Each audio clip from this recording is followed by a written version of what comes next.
How's everybody doing? This is Matt, and this is another edition of Beers and Beards with Matt. In our last episode, I just finished up my 11th pumpkin beer of my Pumpkin Anthology that I did for you guys. Hope you guys enjoyed that. And now, I was going to do a whole video of my top 11 pumpkin beers of the 11 beers that I had. But I figured, why do a whole video when I can just run off the list for you guys really quick, just to kind of give you guys an idea of how I like the beers, and I rank them 1 to 11. So, without further ado, this is Matt's Pumpkin Ale Top 11. It has to be top 11 because I had 11. So here we go. Coming in at number 11, we have Blue Moon's Harvest Moon, and mind you, number 11 is from worst, going up to 1, which is the best, obviously. Number 10 would be Buffalo Bill's Pumpkin Ale. Number 9 is Shipyard's Pumpkinhead Pumpkin Ale. Coming in at number 8, we have Smuttynose Pumpkin Ale. Coming in at number 7, we have Dogfish Head's Pumpkin Ale. Number 6, we have Post Road's Pumpkin Ale. Post Road, which is a subsidiary of Brooklyn Brewery. Coming in at number 5, surprisingly for some people, might be Michelob's Pumpkin Jack. A pumpkin Spice Pumpkin Jack, whatever you want to call it. I actually liked it a lot, so I put that on my top 5. Number 4, I'm putting Saranac's Pumpkin Ale, which was the last beer that I had. Number 3, and this shouldn't be a surprise to anybody who watched the reviews, these are pretty much all the Imperial beers that I had were the top 3. Number 3, Shipyard's Smash Pumpkin Ale. And here's it was a tough one between number 1 and number 2. And number 2 was Southern Tier's Pumking Ale. Gotta have it at number 2. And without further ado, number 1 was Weyerbacher's Imperial Pumpkin Ale. I thought Weyerbacher beer was the most drinkable, the most delightful to me at least. The nutmeg pretty much put it over the top for me. The alcohol prevalence didn't overdo it for me, and it was the best out of the bunch. So Southern Tier was that close. It was neck and neck, but upon further review, when I had 2 more of those beers, and or 1 more of those beers after the review, and I had to pick Weyerbacher. So congratulations, Weyerbacher. In my top 11, you are the number 1 pumpkin ale. Now, I had at least, so maybe not put out, but what I had. Now, after that, all that crap is done. We have a beer.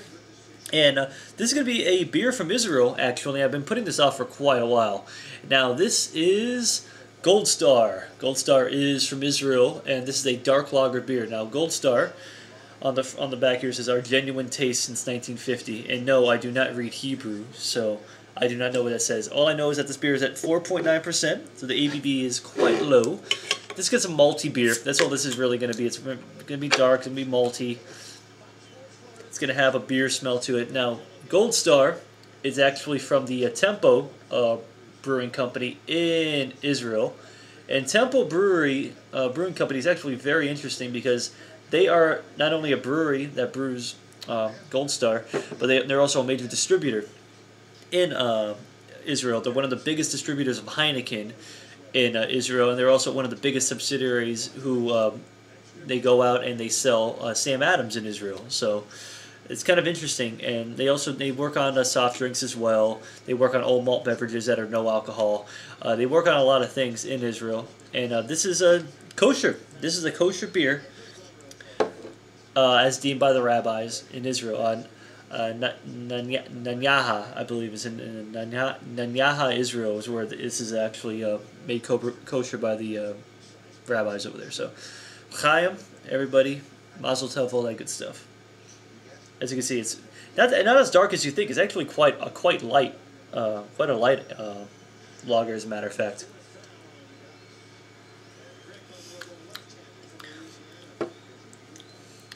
Now, you're not going to get much out of this beer, and I believe you can find this beer in some corner stores, probably in America. It's not widely distributed here in America, but I've heard you can buy 6-packs of it in some liquor stores for like $13 for a 6-pack.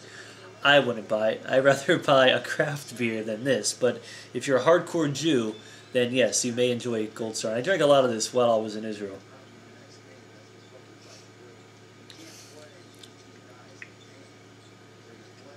Kind of got a burnt oat type of taste to it. With a, it has an alcohol bite to it, even though it's only coming in at not even 5% alcohol. It still has an alcohol bite to it.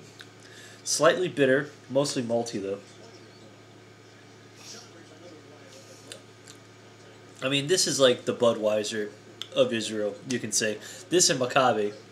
And now I do not have a Maccabi to review because I drank that in a previous time for my one of my openings. So I'm going to do Goldstar. I have a few more Israeli beers though, so I will be doing a few Israeli beer reviews.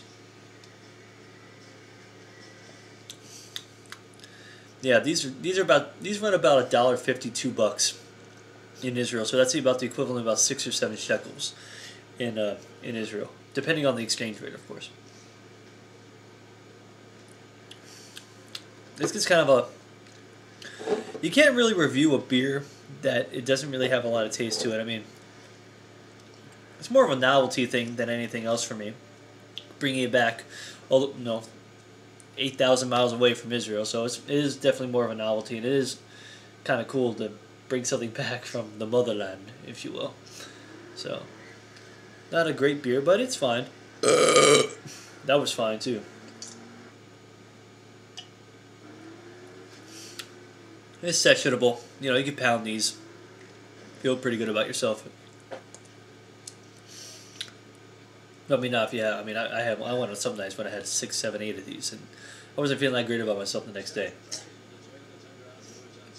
In Israel, they actually make a Goldstar Light that comes in at about 4% ABV, so it's almost like a whole percentage less ABV.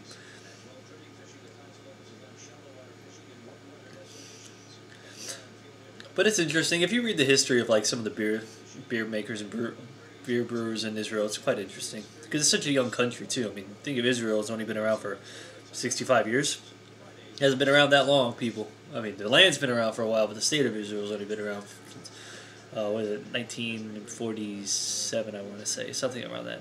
Don't get mad at me if I'm getting it wrong. So I'm a bad Jew, I admit it.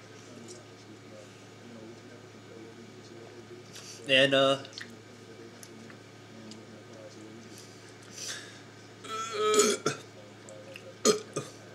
finish this bad boy off. That's it. As you can see, it's not very much nicer. That's it. So, people, this was Goldstar from the motherland of Israel. Had to bring it to you guys at some point, so figured it was high time for a Israeli beer. And I do have about 3 or 4 more beers I brought from Israel back, so that's about it. Hope you guys enjoyed my list. I hope you guys enjoyed me talking a little bit about Goldstar and the history of it. As I always say, subscribe, comments, view, all that good stuff. So, other than that, that's it, people. Hope you enjoyed the show. And I will see you guys later, so take it easy.